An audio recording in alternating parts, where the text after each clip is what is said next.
llegamos a la casa y preguntamos por alguien que queremos ver y nos dice, ¿estás bien dormido? No nos parece nada extraño, al contrario, decimos, pues despiértalo, porque quiero hablar con él. Pero qué diferente es cuando alguien nos dice, ha muerto mi papá, ha muerto mi hermano, ha muerto mi tío, o un querido amigo. Entonces, el mundo nos cambia, ¿no es cierto? Y aunque el mundo dice la muerte es parte del ciclo de la vida, no la aceptamos. Entonces, si no la aceptamos, no puede formar parte del ciclo normal de la vida. Todos los años mueren millones de personas y algunas de ellas llegan a enfermar, llegan a adquirir una enfermedad que puede ser mortal. Y cuando no hay más remedio sino aceptar la realidad de que va a morir, pues no solamente él o ella, sino la familia que le rodea sufre por lo que va a pasar. Hay una asociación en los Estados Unidos, que es una asociación que tiene sede también a nivel internacional, que se llama Make a Wish, que es cumple un deseo o realiza tu sueño, ¿verdad? Y esta asociación lo que hace es que enfermos terminales les dicen qué es lo que te hubiera gustado hacer en tu vida como tu última voluntad.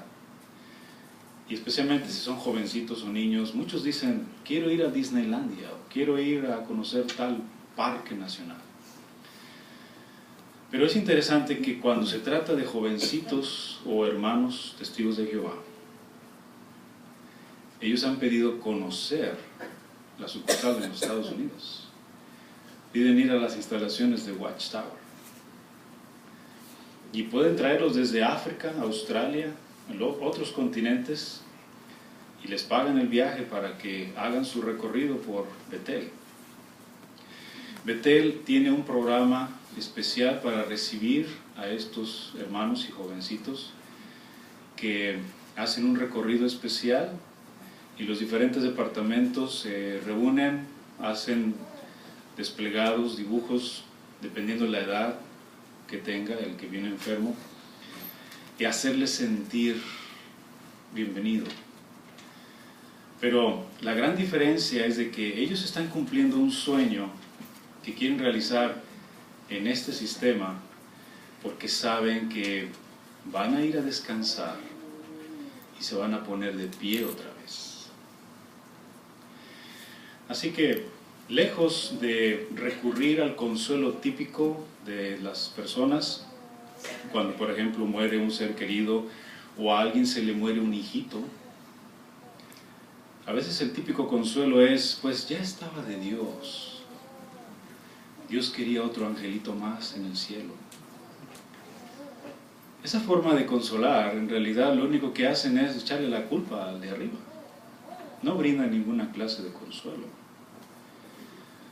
Otras personas creen que la muerte, aunque es parte del ciclo de la vida, no aceptan que se acabe todo allí. Y es que si a nosotros nos preguntaran, escoge la fecha en que quieres morir, ¿quién de nosotros podría escoger una fecha? Es imposible. ¿Por qué? ¿Por qué no aceptamos la muerte? Bueno, por lo que dice aquí el libro de Eclesiastés en la Biblia. Eclesiastés, el capítulo número 7, versículo 2.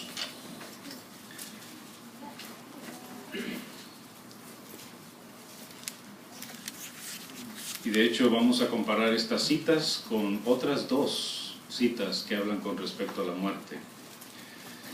Mejor es un nombre que el buen aceite, y el día de la muerte que el día en que uno no hace. Mejor es ir a la casa del duelo que ir a la casa del banquete, porque ese es el fin de toda la humanidad, y el que está vivo debe poner esto en su corazón. Aquí la Biblia dice que la muerte es el fin de toda la humanidad. ¿Qué significa que la muerte es el fin de toda la humanidad. Bueno, es el momento en donde deja de existir la persona, se detiene la respiración, su fuerza de vida se apaga.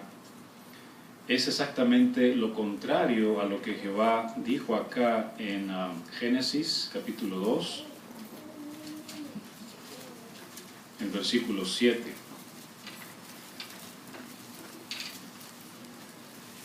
Y Jehová Dios procedió a formar al polvo del hombre, al hombre del polvo del suelo, y a soplar en sus narices el aliento de vida, y el hombre vino a ser alma viviente.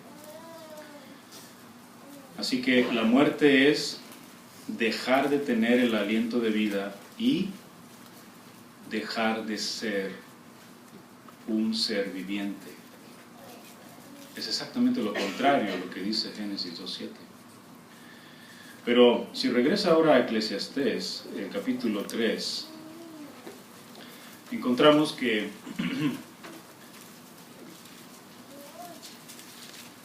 Jehová hizo al hombre con un propósito. Cuando leemos en el capítulo 3, versículo 11, todo lo ha hecho bello a su tiempo. Aún el tiempo indefinido ha puesto en el corazón de ellos, para que la humanidad nunca descubra la obra que el Dios verdadero ha hecho desde el comienzo hasta el fin. Note la primera expresión cuando dice, aún el tiempo indefinido ha puesto en el corazón de ellos. Jehová implantó en nuestro corazón el deseo de vivir para siempre. Por eso no podemos fijar una fecha para nuestra muerte. Aún cuando estemos enfermos de una enfermedad terminal, no nos atrevemos a decir qué día queremos morir. Por esto. Entonces, ¿por qué morimos? Si Jehová no nos hizo para morir. Bueno, hace poco tuvimos la conmemoración. En la conmemoración se analizaron verdades básicas, ¿verdad? Y vamos a hacer un breve repasito de esas verdades básicas que consideramos en la conmemoración, que nos aclaran el significado de por qué morimos. Primeramente, la Biblia enseña que el primer hombre, Adán, y su esposa Eva, eligieron mal y desobedecieron a Dios. Adán perdió la relación que tenía con Jehová, llegó a estar bajo maldición, se volvió imperfecto, comenzó a envejecer y finalmente murió. Fin de la historia. Pero piensen en esto. Jehová hizo a Adán y Eva con un grado tal de sofisticación que nosotros nunca hemos visto. Solamente requerían un simple mandato de no tomar un fruto de un árbol. Todo lo demás era decisión de ellos. Ahora piensen en las leyes que el hombre ha puesto ahora. Promulga leyes, cientos, miles de leyes, y sigue sacando miles de leyes más. Si no le pones eso al hombre, el hombre hace un desastre en la tierra. Qué diferente era el primer hombre perfecto. ¿A qué grado de sofisticación Jehová lo hizo?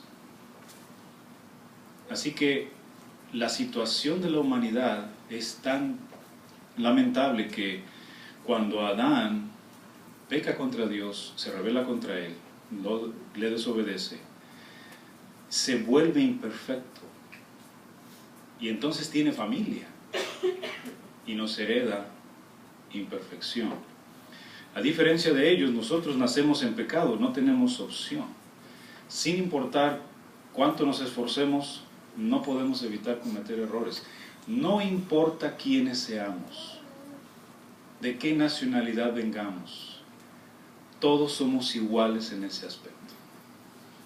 Todos cometemos errores. A veces podemos sentirnos mal por la verdad que se dice en Romanos 7:21, cuando deseo hacer lo que es correcto, lo que es malo está presente conmigo. ¿No le ha pasado eso? A mí me pasa todos los días. Es una guerra. que tenemos contra nuestro pecado. Entonces, ¿se puede decir que el pecado es una maldición? Sí. Es una maldición porque nos lleva a enfermar y morir. ¿Cómo podemos ser librados de esta terrible situación que hemos heredado? La única forma de librarnos de las consecuencias del pecado es teniendo un Padre perfecto que no hubiera heredado el pecado. Y por eso Jesús explicó eso mismo en Mateo 20:28, cuando dijo que Él había venido para dar su vida en rescate por muchos. Ahí es donde vemos el papel de Jesús. Por lo tanto, Dios envía a su Hijo a la tierra para que fuera ese nuevo Adán reemplazando al anterior. La vida que sacrificó como hombre perfecto fue un equivalente exacto de Adán. El segundo hombre perfecto que ha pisado la tierra fue Jesús. Por eso, al morir Jesús, truncada su vida de la forma como fue, como un criminal, se le quitó el derecho a seguir viviendo.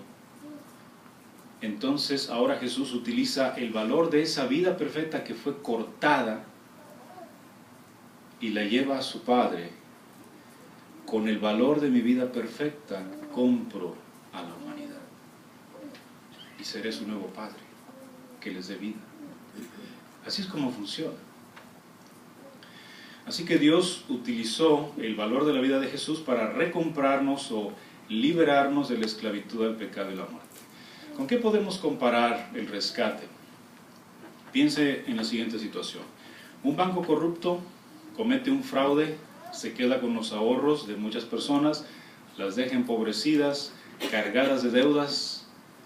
La ley persigue a los dueños del banco, los mete a la cárcel. Pero ¿qué hay con toda la gente que quedó endeudada y que perdió su dinero?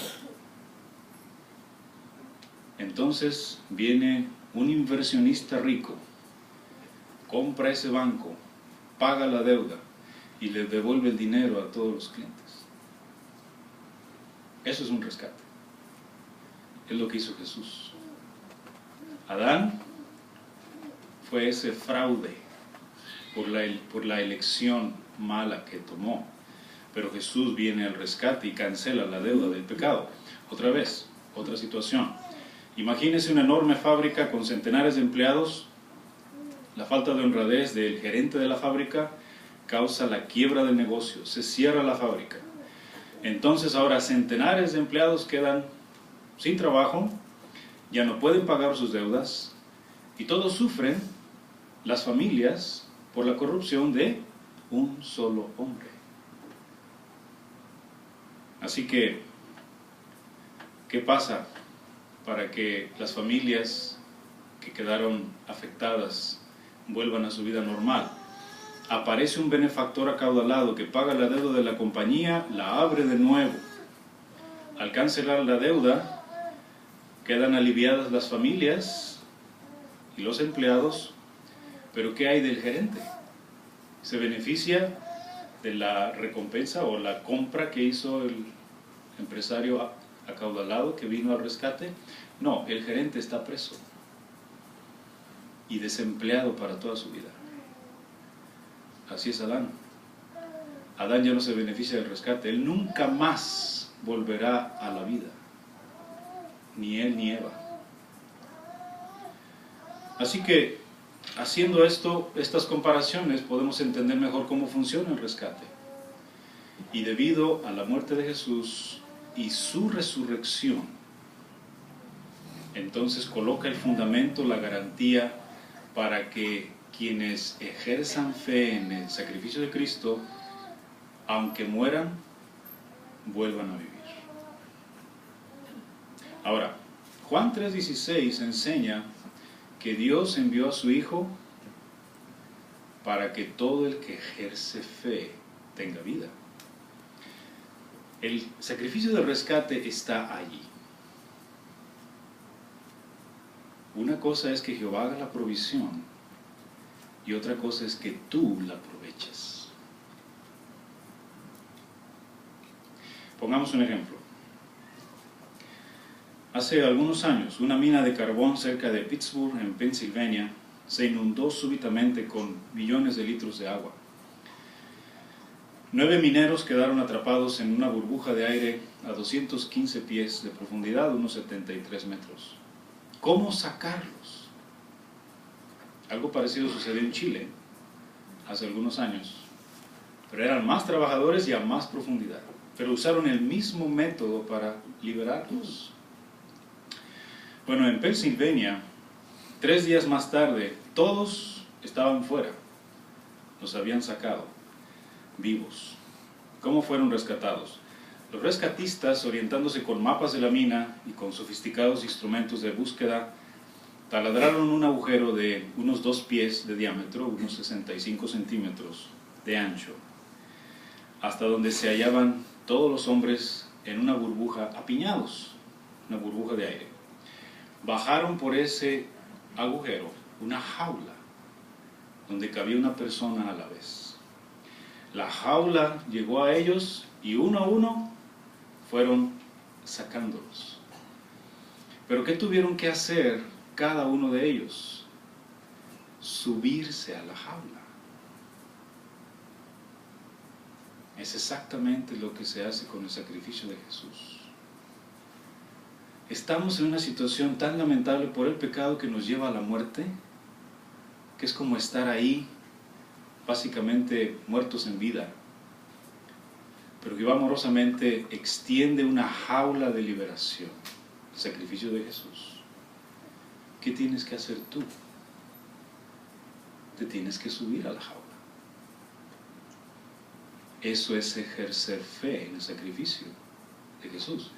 Ahora, no es decir, yo creo en el Señor Jesús y tengo amor en Él en mi corazón, sino que ejercer fe en el sacrificio de Jesús implica aceptar las enseñanzas de Jesús y dejarnos moldear por ellas. Eso es lo que predicamos a la gente cuando vamos de casa en casa. Estamos haciendo la invitación: súbete a la jaula para que te salves del pecado y la muerte. Hermanos, cuando comprendemos la realidad de nuestra condición pecaminosa, entonces podemos entender el tremendo sacrificio que hizo Jehová a través de dar la vida del Señor Jesucristo. Así que la pregunta de este bosquejo ¿es la muerte el final de todo? No. No termina todo ahí. Esta vida no es todo cuanto hay. De hecho, se puede decir que esta vida no es la vida que realmente Jehová quiere darnos. Esta es la vida que nos pasó ese gerente corrupto, ese dueño del banco corrupto que fue Adán. Es la herencia que nos dejó. Pero no quiere decir que es la vida que Jehová quiso para Adán. Es más bien beneficiarnos de lo que Jesús está haciendo para darnos la vida eterna, la vida para siempre. Así que cuando alguien muere, ¿en qué condición realmente está? Bueno, la Biblia enseña que la muerte es un sueño profundo del que puede uno despertar. Por eso, una forma de ver la muerte, como la ve Jehová, está durmiendo en la muerte ahora, pero no para siempre. Y de hecho, cuando Jesús vino a la tierra, ejecutó varios milagros, y estaban dormiditos por un tiempo, pero Jesús se acerca y les devuelve la vida. Veamos un ejemplo de cómo siervos del pasado, antes de que Jesús llegara, ya creían en la resurrección. Vaya al libro de Job, capítulo 14, y analicemos ahí brevemente algunos versículos de lo que este hombre fiel dijo en cuando estaba sufriendo una tremenda prueba. Job capítulo 14, versículos 13 en adelante. Nótese que la gran mayoría aquí conoce la historia de este siervo de Dios. Él fue probado por el diablo a un grado tal que quizá ninguno de nosotros hemos sido probados. Era tanto el sufrimiento que él sentía que le dijo a Jehová en el versículo 13, oh, que en el Seol me ocultaras, que me mantuvieras secreto hasta que tu cólera se volviera atrás, que me fijaras un límite de tiempo y te acordaras de mí. Era tanto el sufrimiento que él pedía mejor morir. Hoy hay ocasiones en que hay siervos de Jehová que tienen una enfermedad terminal tan severa que les hace sufrir.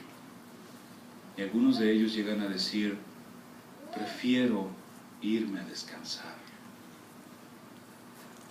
Pero nótese que Job dijo que en el Seol me ocultaras.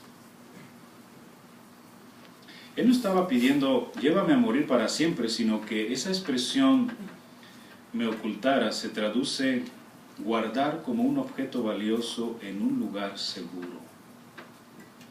O escóndeme como un tesoro. Es lo que Job estaba diciendo aquí. ¿Por qué? Porque para Jehová su vida, la vida de Job, era muy valiosa. Pero sigue diciendo, que me fijaras un límite de tiempo y te acordarás de mí. Entonces, ¿qué quiere decir eso? Que dormirse en la muerte no tiene que ser para siempre. Hay un límite de tiempo, porque dice el versículo 15, tú llamarás y yo mismo te responderé, por la obra de tus manos sentirás anhelo. Esa expresión, por la obra de tus manos sentirás anhelo. Hermanos, Jehová nos hizo. Jehová nos dio la vida. Así que, si llegamos a morir por la razón que sea, Él anhela devolvernos la vida. Porque para Él somos valiosos.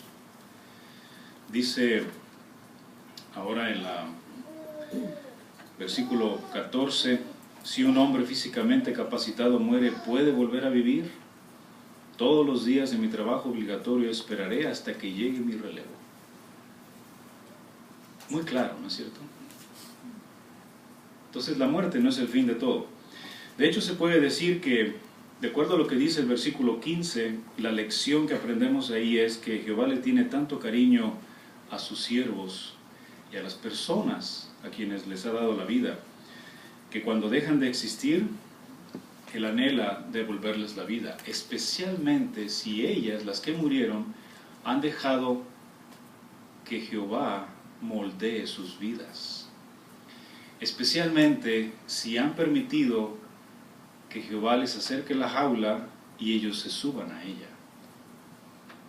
Oye, si me acerca Jehová la jaula de salvación, que es el rescate, y llego a morir, ¿cómo caray no me va a devolver la vida? Por amor lo hace. Y otra cosa, cuando dice, por la obra de tus manos sentirás anhelo, piensen en cuántos siervos fieles de Dios han muerto en los últimos 6,000 años de historia. Muchos de ellos que murieron, sus palabras y oraciones están escritas aquí en la Biblia. ¿No es verdad que derivamos mucho consuelo, fuerzas y ánimo cuando leemos las oraciones que ellos hicieron? ¿Cómo siente usted que sentía Jehová cuando ellos le oraban a Él? Si uno mismo, cuando lee esas oraciones de ellos, deriva uno fuerzas, ¿cómo se sentía Jehová al escucharlos? Pues bien, Jehová extraña escuchar las oraciones de esos siervos suyos. Los echa de menos. Por eso, gracias a Jehová que está el sacrificio de rescate, porque al permitir moldear nuestra vida por las enseñanzas que Jesús dejó, entonces nosotros podemos ser testigos de esta maravillosa promesa de volver a la vida. Y de hecho, hay cositas que voy a mencionar aquí, usando algunas referencias en la Biblia, que tienen que ver con lo que debemos tener en mente cuando los muertos, nuestros seres queridos, vengan a la vida otra vez. De todos los pasajes que hay donde se habla de resurrecciones, elegí este. Mire, aquí vaya a Lucas capítulo 8, versículo 49. Esto es un hermoso pasaje que muestra la forma en que Jesús actúa para cuando alguien pierde un ser querido. Jesús andaba ocupado esa vez. Llegan y le dicen: mira, mi hija está muy enferma, la hija de Jairo, un hombre justo y fiel. Y entonces en el versículo 49 dice: mientras él, es decir, Jairo, el padre de la muchacha, estaba hablando, vino cierto representante del presidente de la sinagoga y dijo: ha muerto tu hija, no molestes ya al maestro. En esas palabras, no hay nada más que hacer, ya, se fue para siempre. Pero nótese la respuesta de Jesús. Al oír esto, Jesús le contestó: no temas, solo muestra fe y ella será salva. Sigue diciendo: cuando llegó a la casa, no dejó que nadie entrara con él, sino Pedro y Juan y Santiago, y el padre y la madre de la muchacha. Pero toda la gente estaba llorando y golpeándose en desconsuelo por ella, de modo que él dijo: dejen de llorar, porque no murió, sino que duerme. Ante esto empezaron a reírse de él desdeñosamente, porque sabían que ella había muerto. Mas él la tomó de la mano y llamó, diciendo: muchacha, levántate. Y el espíritu de ella volvió, y ella se levantó al instante, y él ordenó que se le diera algo de comer. Cuando uno lee pasajes como estos, y si uno ha tenido un ser querido que ha muerto, uno ve el trato de Jesús hasta para con los dolientes, hablándoles tiernamente y dándoles esperanza segura. No temas, solo duerme. Eso va a pasar cuando Él regrese a la vida a tantos seres que han muerto. Pero una cosa que hay que tener en mente, hermanos, es que cuando ellos vengan de la muerte, van a traer hambre. Van a venir con el estómago vacío. Por eso, dentro de los arreglos que hay para los resucitados es dónde recibirlos y dónde darles de comer. Anhelamos eso, ¿no es cierto? Ahora, ¿por qué podemos estar tan seguros de que esto se va a realizar? Bueno, si van ahora al Evangelio de Mateo, capítulo 22,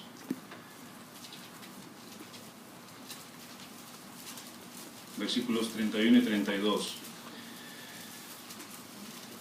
Estas palabras de Jesús nos dejan saber que para Jehová devolver la vida a nuestros seres queridos es una garantía segura. Porque Jesús dijo: Él no es un Dios de muertos, es un Dios de vivos. Pero nótese lo que Jesús dijo, Mateo 22, 31 y 32. Respecto a la resurrección de los muertos, ¿no leyeron lo que les habló Dios al decir: yo soy el Dios de Abraham y el Dios de Isaac y el Dios de Jacob? Él es Dios no de los muertos, sino de los vivos. Quiero resaltar esto.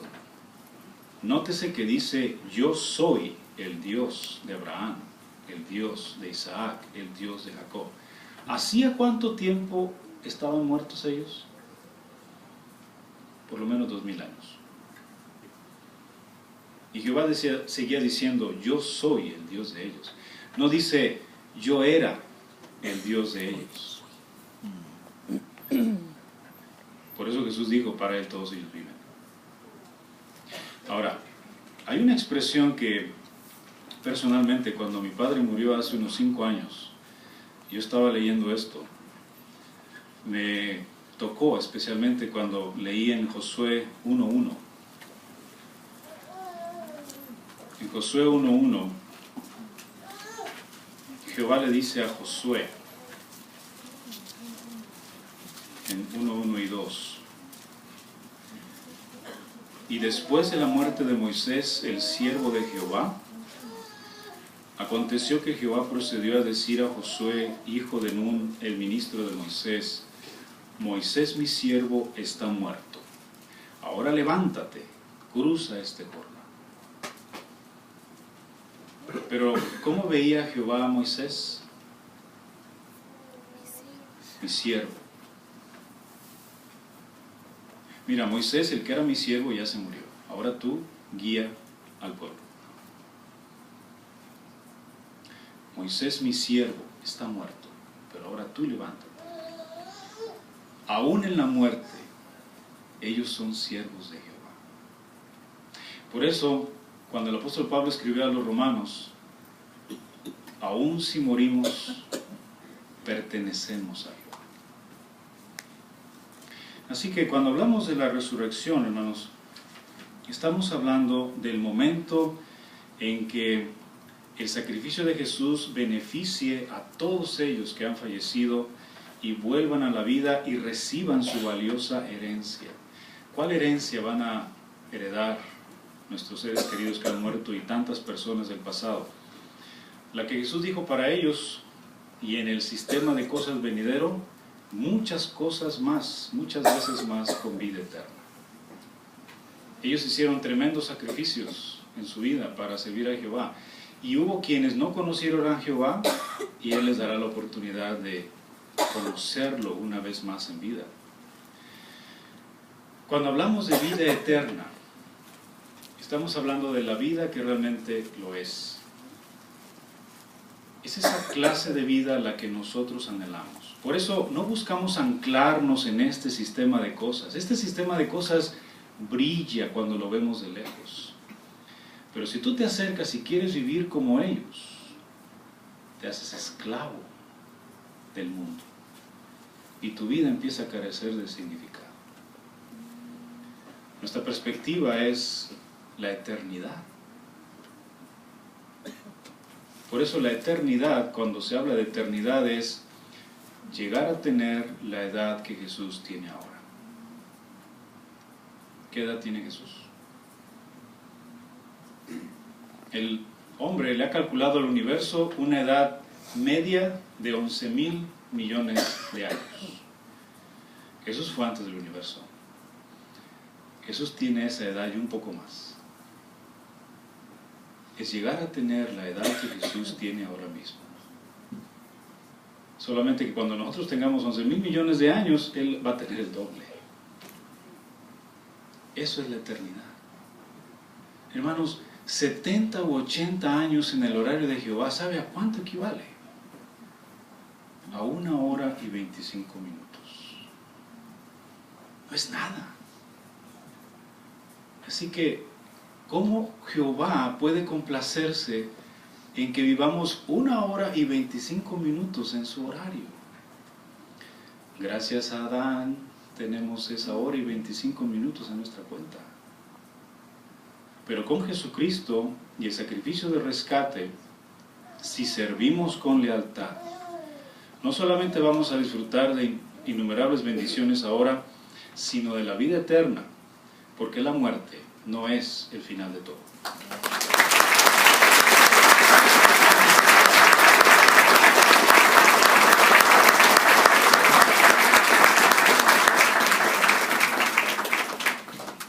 Muchas gracias, hermano Flores, por su excelente disertación y habernos contestado esta pregunta.